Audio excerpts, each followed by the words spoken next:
Ahmet'in sevgilisi var. Benim kollarım neden bomboş kaldılar? Ağlara sevdanın çiçekli dalları, bana da sevdanın dikenli yolları. Hey ben anlamam anlamam, Ahmet Mehmet dinlemem.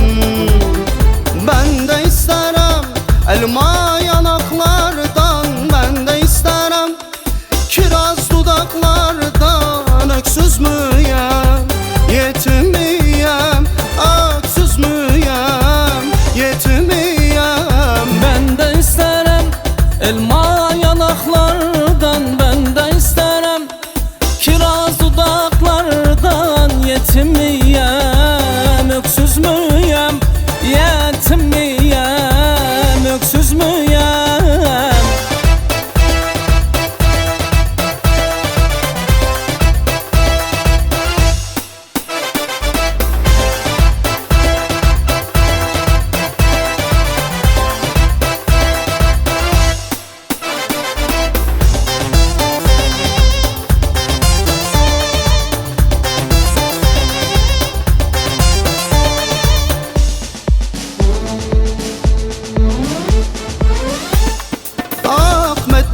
Ahmet'in sevgilisi var.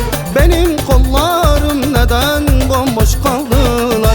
Onlara sevdanın çiçekli dalları, bana da sevdanın dikenli yolları. Hey ben anlamam anlamam, Ahmet Mehmet dinlemem.